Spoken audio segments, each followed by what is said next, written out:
Good morning, I'm Taylor Wilson, and today is Tuesday, September 17th, 2024. This is The Excerpt. Today, the latest in the aftermath of Sunday's apparent assassination attempt on Donald Trump. Plus, we talk about Taylor Swift in this year's election and Trump's recent post about the pop star, and we take a look at polling in the crucial battleground state of Pennsylvania. We're learning more about the apparent assassination attempt on former President Donald Trump on Sunday, though plenty of questions remain. I caught up with USA Today domestic security correspondent Josh Meyer for more. Josh, thanks for hopping on today. My pleasure, Taylor. So, Josh, what do we know as of now in terms of what happened Sunday at Donald Trump's Florida golf course? You know, we just got a big information dump from the feds. The Secret Service acting director said a couple of important things. One was that the suspect, Ryan Ruth, never got a shot off.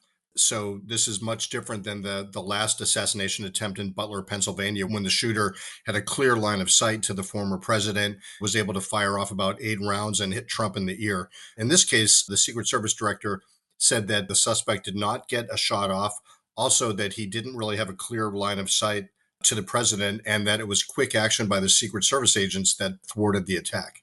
So, Josh, have we learned anything since about the suspect, his background, and what his motive might have been here?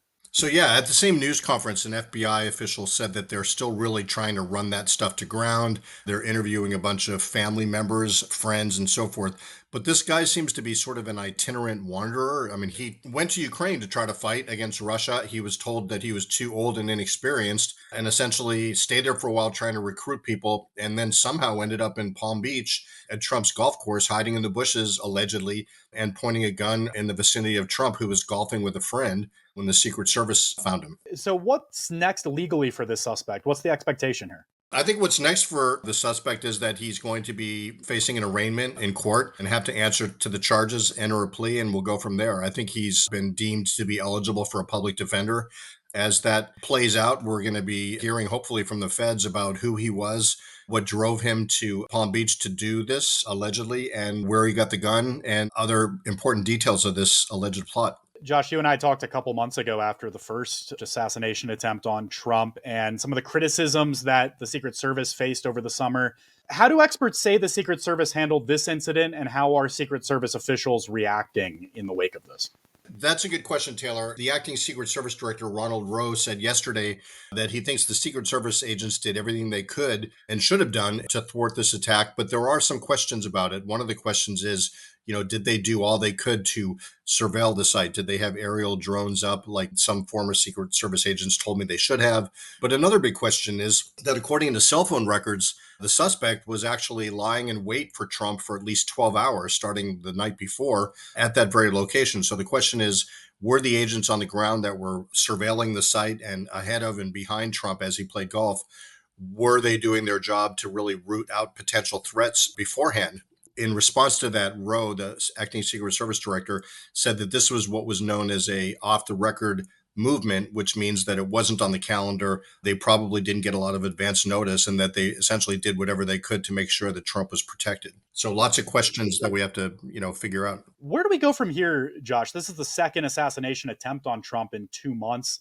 How big of a concern is his safety going forward? And, does the Secret Service plan on making any adjustments to keep him safe, along with other major figures, President Joe Biden, Kamala Harris as well, during this election cycle? The Secret Service chief said that they are providing, especially after the Butler, Pennsylvania incident where Trump nearly was killed, that they are giving them the maximum level of security. But he also acknowledged that they need more funding, that they are talking to the White House and Congress about that, and that they're trying to do even more to protect the candidates and so forth. They have about several dozen protectees that they protect. One of the things would be to ask Trump to curtail some of these outdoor activities. I mean, he likes to golf. Everybody knows that. And that might even be how the suspect allegedly found him on the golf course. But Trump also likes to hold outdoor rallies. And so it's possible that the Secret Service will ask him to curtail that. But I don't think Trump's going to want to do that, especially with the election less than 60 days away. So we're, as usual with Trump, in uncharted waters, and we'll have to see what happens next. All right, Josh Meyer covers domestic security for USA Today with some great insight for us, as always. Thank you, Josh. My pleasure. Thanks, Taylor. Former President Donald Trump is taking on pop icon Taylor Swift after she endorsed Vice President Kamala Harris following last Tuesday's debate. Swift's Instagram post that night said Harris is a steady-handed and gifted leader and added that Americans can, quote, accomplish so much more in this country if we are led by calm and not chaos, unquote.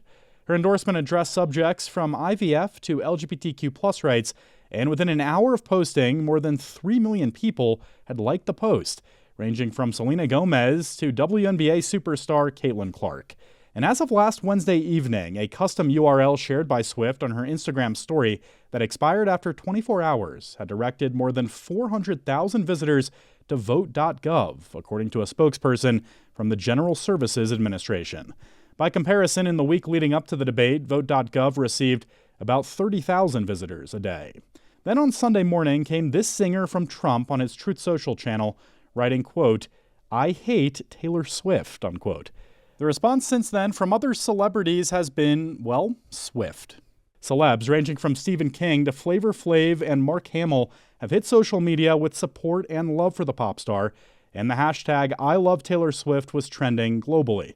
The former president has returned to lashing out at major celebrities with whom he disagrees, something he did often during his time in office. You can read more with a link in today's show notes. Democratic presidential nominee Kamala Harris narrowly leads Republican nominee Donald Trump in the battleground state of Pennsylvania, according to a trio of exclusive USA Today Suffolk University polls taken after last week's debate. I spoke with USA Today White House correspondent Joey Garrison to learn more. Hi there, Joey. Hey, how are you doing?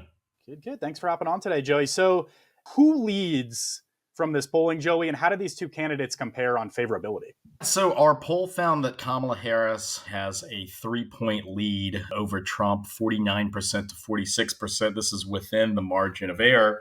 In terms of favorability, that's one of the reasons why Harris is winning. She has a much stronger favorability rating than former President Trump. 49% have a favorable opinion of her compared to 47% who have an unfavorable opinion.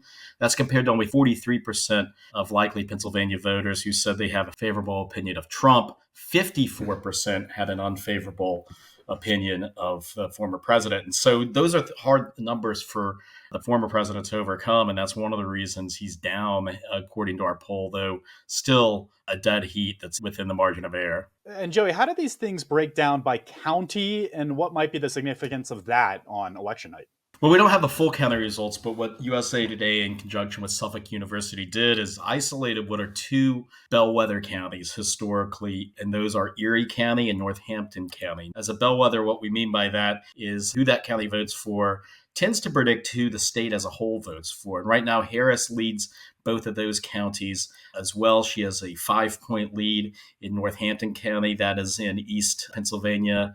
In Erie County, which is in Northwest Pennsylvania, she has a slimmer 4-point lead. And so, again, those are good signs for Vice President Harris. This is coming out of the debate in which she was widely seen as outperforming Trump. So this is a snapshot on those 4 days following the debate. You know, we often look at this electoral map, grouping up Pennsylvania with Wisconsin and Michigan. And Pennsylvania has been the one that has, in most polling, proven to be the most difficult for Harris, where Trump has sometimes led in that one and it's been tied. But this poll shows real ground that Harris is made up right now. And it's a good time for her with now 50 days before the election. And Joey, did we learn anything about undecided voters in the state in this polling? There's about 5% undecided. And so which direction those people go could ultimately decide who wins the state. One interesting thing to think about this, really kind of nationally as well, but also in Pennsylvania, is there's a huge gender gap between female and male voters that is benefiting Vice President Harris. She's up 17 points among female voters in Pennsylvania. That's a really wide margin, whereas Trump is up among male voters, but it's by a tighter 12 points. So you can see how when you balance those out, that gives Harris a slight advantage there. And one of her big campaign messages has been restoring abortion rights. That is an issue where the majority of women voters share her position on that. And so that could give her an edge on getting some of these undecided female voters, particularly in the suburban areas. outside of Philadelphia and Pittsburgh, for example. Joey, we're talking about Pennsylvania on a national show here. So why does Pennsylvania matter? How big of a deciding factor will it play in the national presidential election come November? I think Pennsylvania is going to be the most important state in terms of deciding who is going to win the election. If you take out Pennsylvania for either Harris or Trump, it's just hard to put together their pathway to the 270 electoral votes. Now, like for the Harris perspective, for example, if she carries Pennsylvania, then all she needs to do is win Michigan and Wisconsin. Never mind any of the other battleground states, Georgia, North Carolina, Nevada, Arizona. Forget about them. If she wins those three, including Pennsylvania and all the other states that Biden won in 2020, she will be elected. Conversely, if you take out Pennsylvania and Trump all of a sudden has that, that puts him in the driver's seat. All of a sudden, she has to make that up by winning two of those other swing states that I mentioned to make up for those 19 electoral votes. In some of the swing states that haven't been as favorable to her, like in Arizona or Georgia, all of a sudden you're going to have to pick up one of those. And so that's just one example on her side why it is so vital. The same isn't as true as much for some of the other battleground states. And the main reason is of all the 7 main battleground states we talk about, Pennsylvania has the most electoral votes, 19. And so really, it is the key state. One other kind of interesting bit to think about as we look ahead to the Electoral College and how this will play out in November, Pennsylvania, Michigan, and Wisconsin, those 3 states have voted for the same candidate in each election since 1988. There, of course, could be a split. We're not saying that there wouldn't, but the odds are that you could see that reflected throughout that, what Democrats like to call the blue wall, as a representation of their strength there. All right. Great explainer, as always. Joey Garrison is a White House correspondent with USA Today. Thank you, Joey. Hey, thanks for having me on. The Titan submersible imploded just over 2 miles below sea level in June of 2023. The world anxiously waited 4 days to hear the fate of the 5 people on board. That fate was shown in a stark video animation that played at the beginning of the Coast Guard Marine Board of Investigation's public hearing being held in South Carolina. The video documents the course of the Titan as it was taken out to sea by its support vessel, the Polar Prince, and the chatter between the Titan and the crew of the ship. All 5 occupants were crushed by tremendous pressures as they sank toward the bottom, where they hoped to view the wreckage of the Titanic. Yesterday, Tony Neeson, former engineering director of OceanGate, the company that owned the Titan and organized the expedition, told Coast Guard officers that there had been multiple problems with the design and performance of the Titan submersible in the years before the ill-fated voyage in 2023. Neeson said Stockton Rush, the co-founder of the company, pushed hard on costs and schedules and was difficult to work with. Neeson described post-dive hull crack problems that he observed in the Titan's novel carbon fiber hull in 2018 and 2019. And I said, Titan's got a crack in it. I said, the hull's done.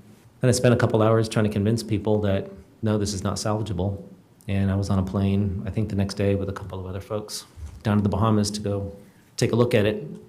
And we started carving it out and noticed that the crack was bigger than we thought. Neeson was fired in June of 2019. Also yesterday, OceanGate's former human resources and finance director told the hearing panel that the company's former director of marine operations had advised a potential customer the vessel was not safe. You can read more from the ongoing hearing with a link in today's show notes. And today is Constitution Day. The federal observance recognizes the crucial U.S. document and folks who have become U.S. citizens. Thanks for listening to The Excerpt. You can get the podcast wherever you get your audio, and if you're on a smart speaker, just ask for The Excerpt. I'm Taylor Wilson, and I'll be back tomorrow with more of The Excerpt from USA Today.